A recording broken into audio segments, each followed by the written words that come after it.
If you ever thought about getting a property and doing Section 8 because it's guaranteed money, you might want to think twice after watching this video. If they're angry that they're being put out, they're going to destroy your property. So as we come inside here, we have water dripped everywhere, and our Section 8 tenant hasn't paid a dime out of their own pocket since November of 2021. That's almost 4 years of non-payment.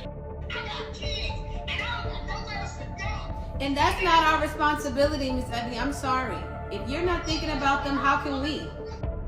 And today, now that the eviction's finally over, we're going to go inside and see just how badly they've trashed this place. First, that voucher doesn't mean that you could do whatever you want. Everyone tells you Section 8 is guaranteed rent, but nobody tells you what happens after the eviction notice goes up. Walls smashed, cabinets ripped out, thousands of dollars in damage, over rent that was already subsidized. And before anyone gets defensive, no, this isn't about everyone, but pretending this problem doesn't exist is exactly why so many landlords learn the hard way. If you've never rented to a Section 8 tenant, this video might save you tens of thousands of dollars. And if you have, chances are you're already nodding your head, because on paper, Section 8 looks safe. In reality, it's one of the most emotionally and financially risky landlord decisions you can make. This isn't a hit piece. It's not all Section 8 tenants are bad, but it is an honest conversation about patterns landlords see again and again, especially when things go wrong. And by the end of this video, you'll understand why evictions often turn destructive, why even small tenant portions go unpaid, and why some landlords swear they'll never do Section 8 again. Let's talk about the side nobody warns you about. And that's not our responsibility, Ms. Evie. I'm sorry. If you're not thinking about them, how can we?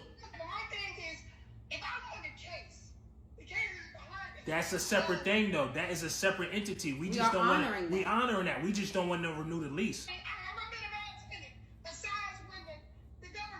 It's been rocky. It's been rocky. It's been. I mean, overall, you've been a solid tenant, but it has been rocky, man.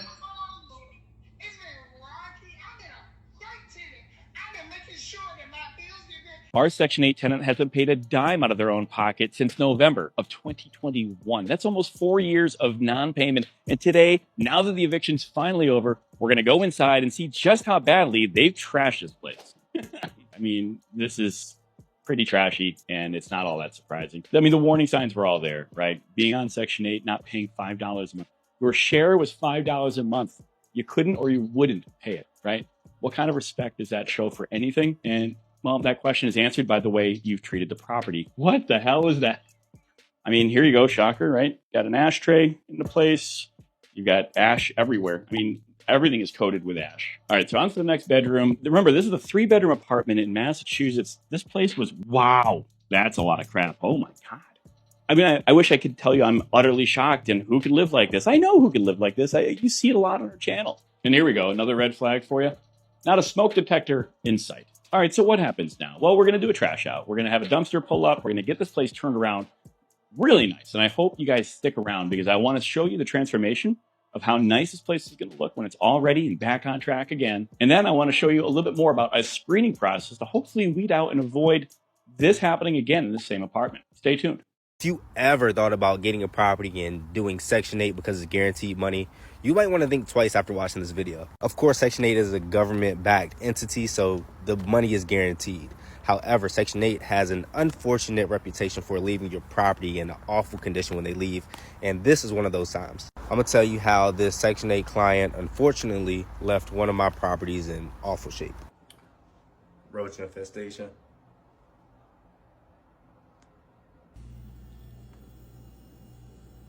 Let's discuss. Yeah. Oh, they was renting this joint out.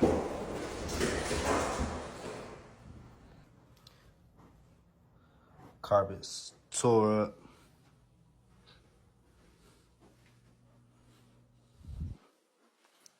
Stuff all on the wall. Took down the smoke detectors. This is bad. This is awful. Dog scratches for a dog that wasn't supposed to be here.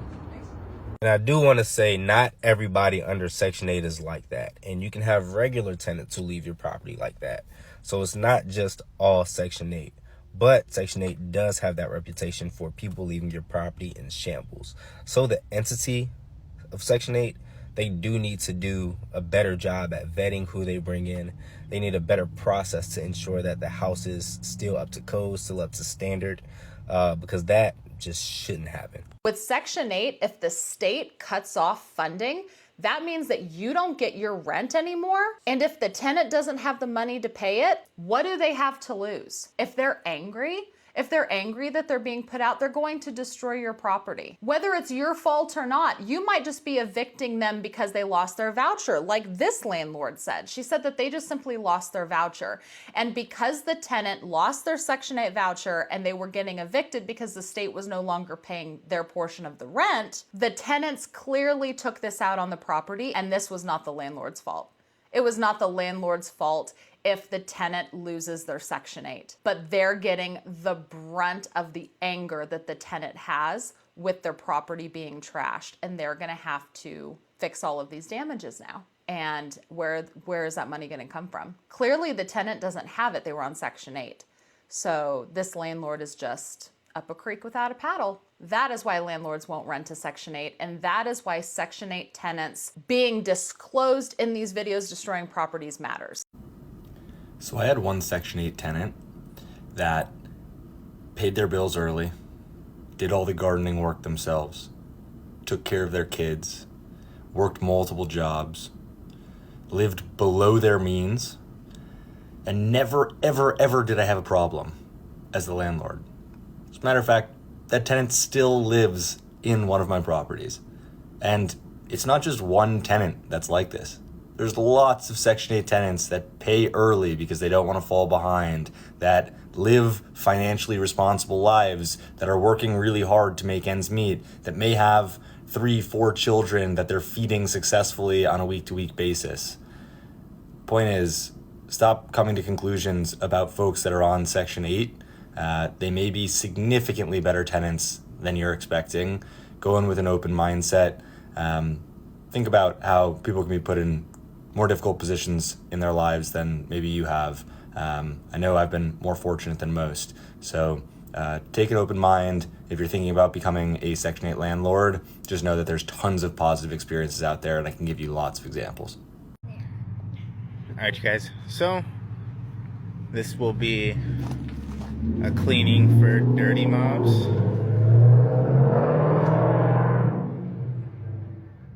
So as we come inside here, we have water dripped everywhere. And with this, we're going to include our junk removal as well.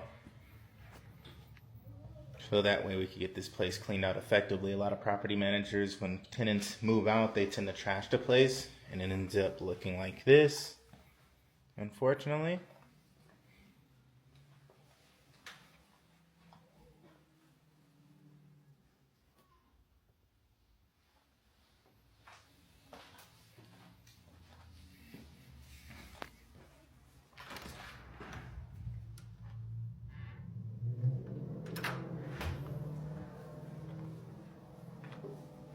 Let's go and check out the backyard.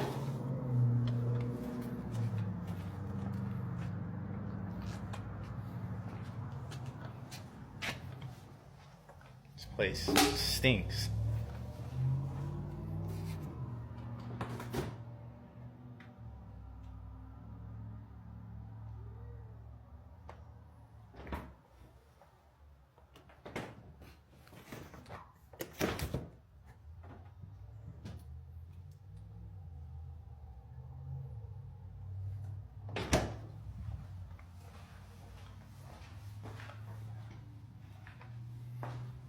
Black mold over there, so you're gonna need some remediation for this place to be habitable for the next tenant.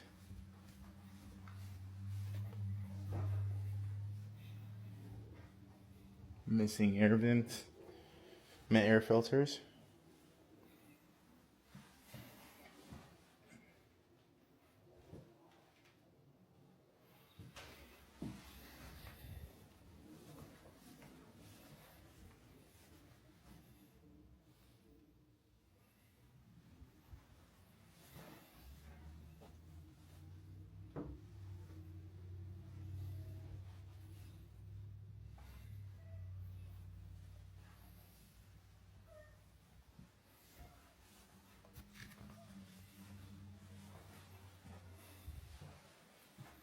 So if you guys are interested in a junk removal, please let us know. And a cleaning to pair up with that, please let us know.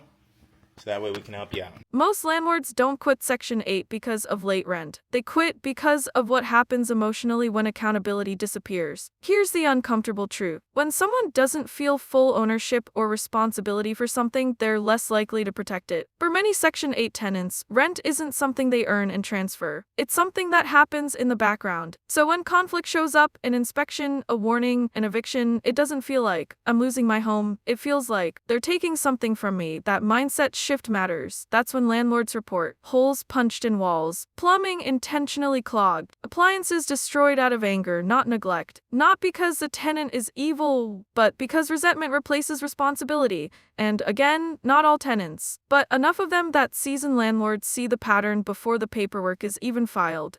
Section 8 tenants are the absolute worst tenants.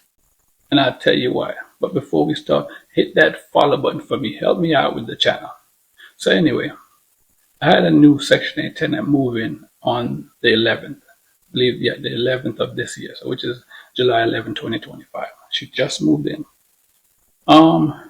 She was supposed to pay her portion of her voucher. So she's supposed to pay $650 out of the $3,500 per month. No, means Section 8 pays the other 28 and change. She's supposed to pay $650.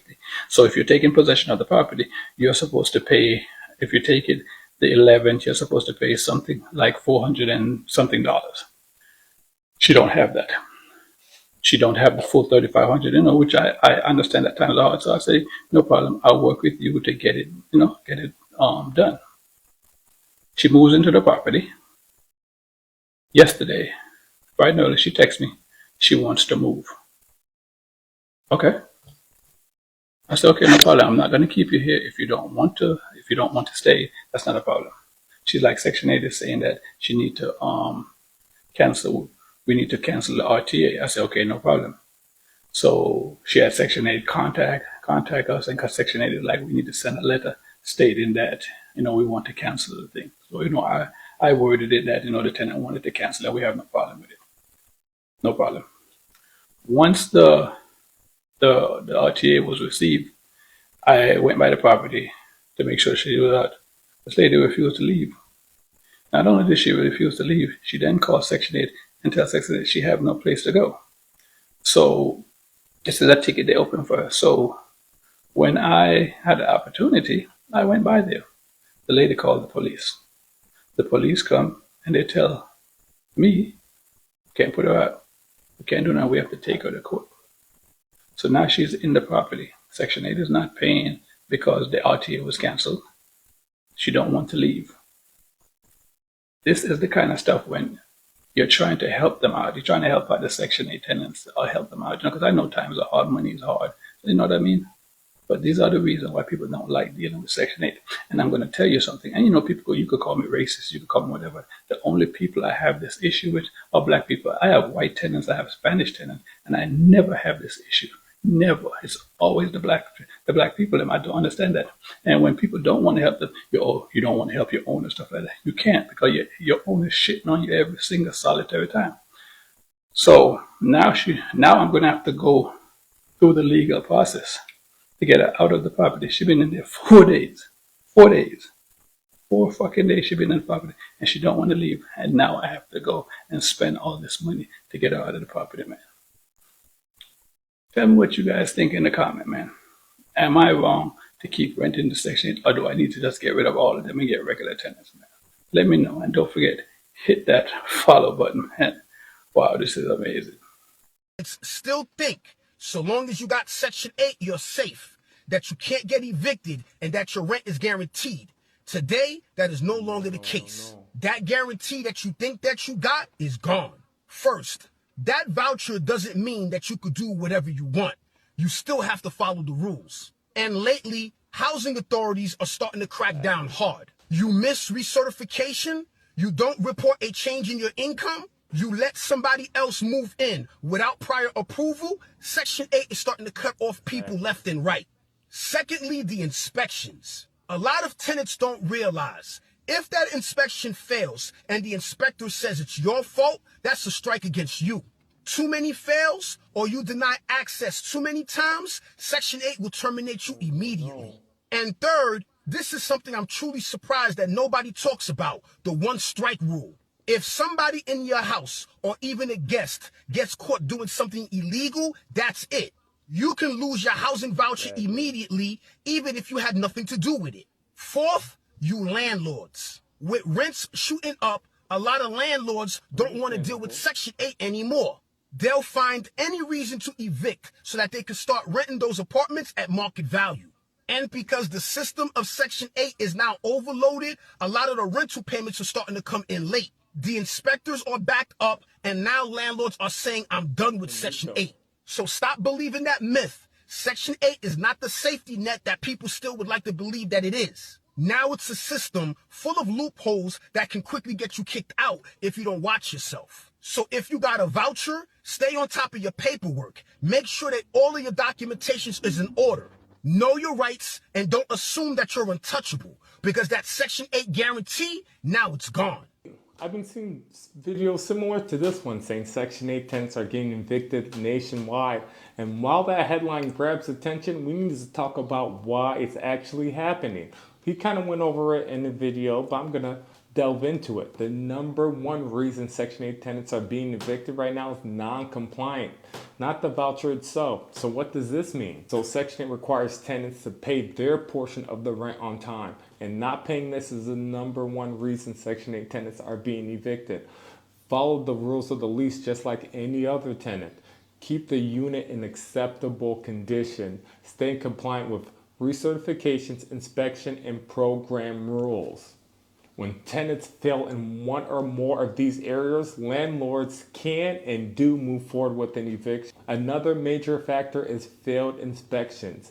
If a unit is repeatedly failing inspections due to tenant-caused damage or housekeeping issues and a tenant refuses to correct it, and the landlord refuses to correct it, the landlord may... By now, you've probably noticed something important. None of this is really about money. If it were just about rent, landlords wouldn't still be talking about these experiences years later. They wouldn't sound angry. They wouldn't sound exhausted. They wouldn't swear off an entire program after just one or two bad situations. What sticks with people is the feeling of walking into a property you worked hard for and realizing someone deliberately destroyed it. Not because they couldn't help it, but because they were angry. That's the part that changes how landlords see Section 8 forever. And again, this matters. Not every tenant behaves this way. There are families who genuinely need help, who follow the rules, who take care of their homes, and who never cause problems. But here's the uncomfortable truth most conversations avoid. When things go wrong with Section 8, they don't just go wrong, they escalate. Fast. What starts as a missed payment or a failed inspection turns into resentment. Resentment turns into hostility. And hostility turns into damage that no guaranteed rent can justify. This is why landlords don't talk about Section 8 like a spreadsheet decision. They talk about it like a battle scar. And if you've never experienced it, that might sound dramatic. But if you have, you already know exactly what I'm talking about. Because the hardest part isn't replacing drywall. It's realizing that you did everything right and still lost. You followed the rules.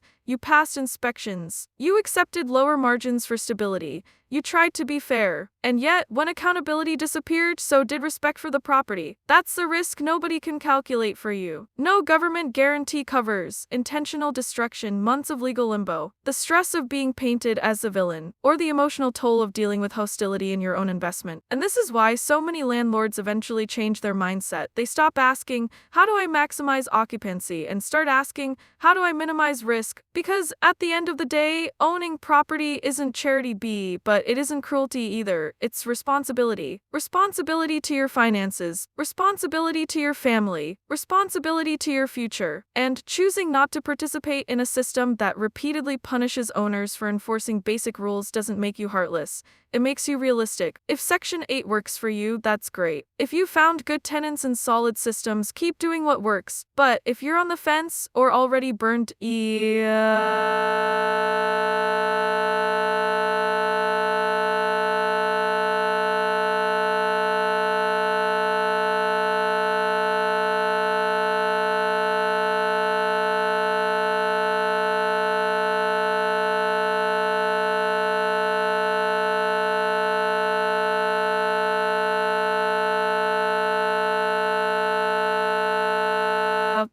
Don't let anyone gaslight you into thinking your experience doesn't count. Patterns exist for a reason, and ignoring them doesn't make you compassionate. It makes you vulnerable. The real takeaway here isn't Section 8 is evil, it's this. Risk is not evenly distributed. Some landlords get lucky, some never do, and some only need to learn this lesson once. So whether you're a landlord, a tenant, or just someone trying to understand both sides, remember this. Most people don't quit Section 8 because of stereotypes. They quit because of experiences. And experiences leave marks that numbers never will.